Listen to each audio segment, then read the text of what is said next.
Jay and Laura TV. We're here to answer your questions about marriage and relationships. And Jay, what's the question this week? Dealing with outside stressors together rather than taking them out on each other. Which is normally what we do, isn't it? We take everything out on our partner, our spouse.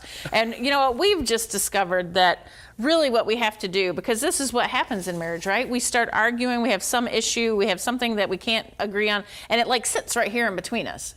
And we argue and we complain and we discuss and we argue and we complain and we disagree. And pretty soon we start looking through that issue and we begin to see our spouse as our enemy. And that's how that whole, taking it out on each other happens. Where what we really need to do is we need to look at each other and say, you know what, here's what we need to do. We need to take this thing, this issue, and stick it out here and say, okay, now, how can we together conquer this stress? How can we together take care of this thing that's causing the stress? How can we together come to some sort of compromise?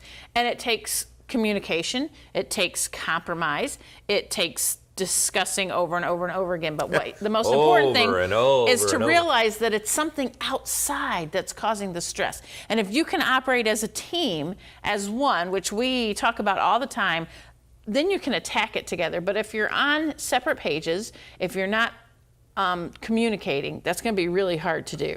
So I'm just going to be honest and tell you our situation. When I get stressed, I get angry. And when I get angry, I may not be angry at Laura, but she feels as if I'm angry at her because I'm angry. So as a woman, she's like, what have I done to make him angry? Well, it might have nothing, 99% of the time it has nothing to do with her, but my anger, she takes it personally. When Laura gets stressed, she gets emotional. And when she gets emotional, she's a screamer. And that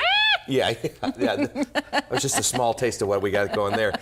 But and when she screams, I just want to tune her out. And both of those scenarios are wrong. And we've learned through trial and error, through a lot of communication, that sometimes we just need to let our spouse vent, and then we need to come alongside of them and say, what's really going on here? She comes alongside of me, what are you really angry about? Well, I'm angry we lost that gig, or I'm angry that this guy isn't calling me back and I've been trying to get in touch with him forever. I come alongside of her, why are you so stressed? Well, this is going on with the kids. Why are you so emotional? Well, I'm worried about my mom, or something like that. And then coming alongside of each other so that we can walk together through this issue. But you can't ask those questions in the heat of the moment. Woo, no. You have to let them inflame the moment. You have to let it calm down. You have to take time out. Then you can come back and ask those questions. The question I always ask him is, are you angry at me? And then he realizes, no. She thinks I'm angry at her. No, I'm not angry at you. I am angry at this, that, and the other thing. But I can't ask that when he's, fuming. And he can't ask me, what are you so stressed about, when I'm screaming at the top of my lungs?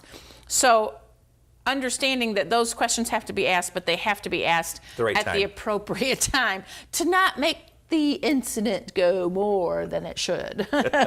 Well, we are Jay and Laura LaFoon. This is Jay and Laura TV here to answer your questions on marriage and relationships. God bless. Have a great week.